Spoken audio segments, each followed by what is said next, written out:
Magnus Abe live on video on Instagram.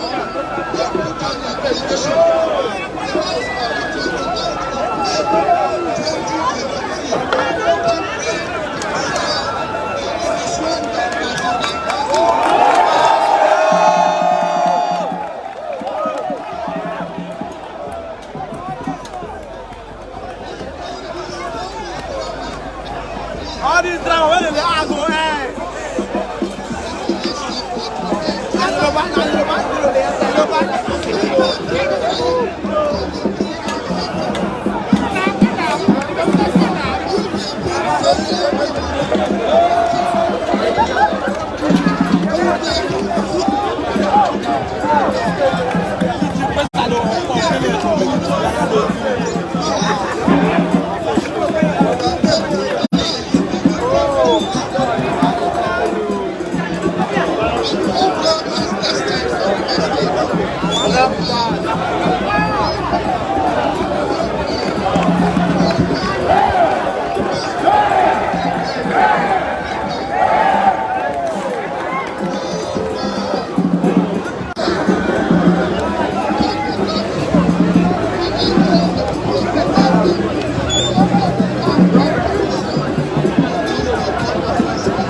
So, good afternoon, gentlemen of the press.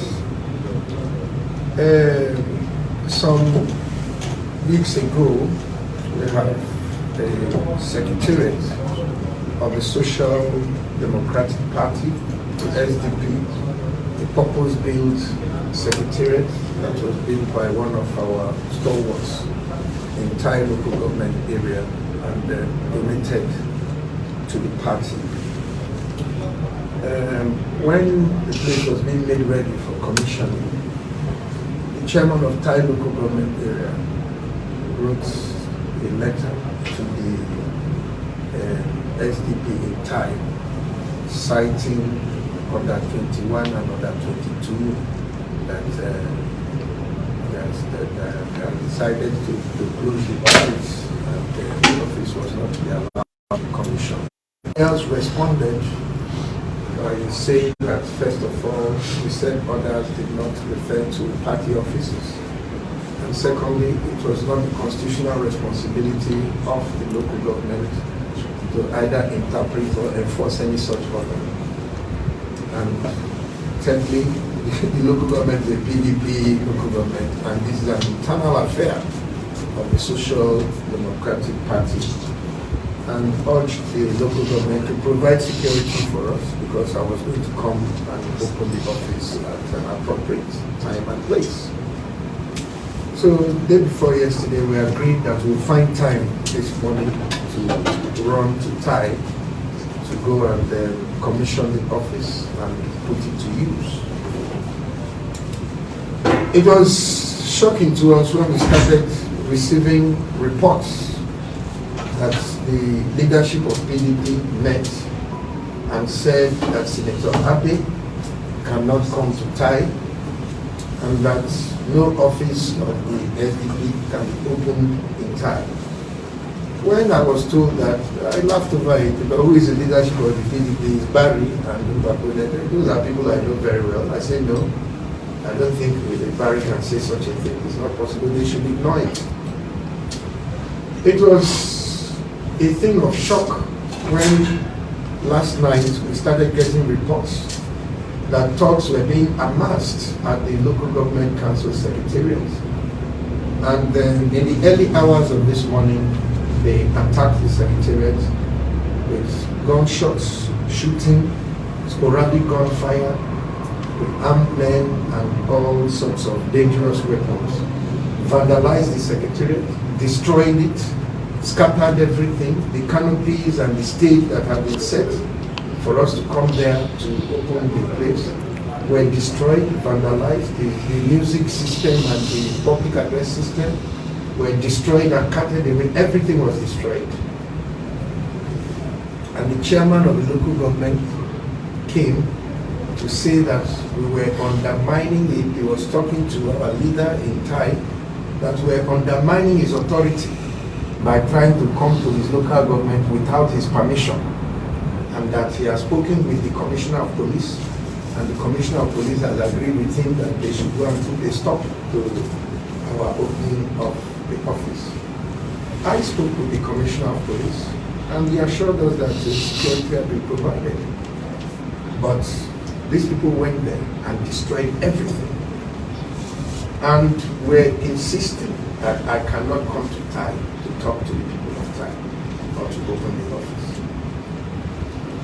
And much to our surprise, the few policemen that were posted to the place withdrew, telling us that we needed better signals, that they cannot withstand what was going on. And they left. But since our people were there and they were under fire, I decided that I must go. And I went there. And by the grace of God, with the support of the people, we were able to access the place and address our people. The police later sent some people, and it is to the glory of God that no life was lost. I think that whether we like it or not, this is not a River State problem. This is a Nigerian problem. If Nigeria and Nigeria's security forces and services cannot secure a single location for a political party to hold its event, how are we going to secure the entire country for elections to hold in this country? It's a question that people just have to ask, because this was just one location.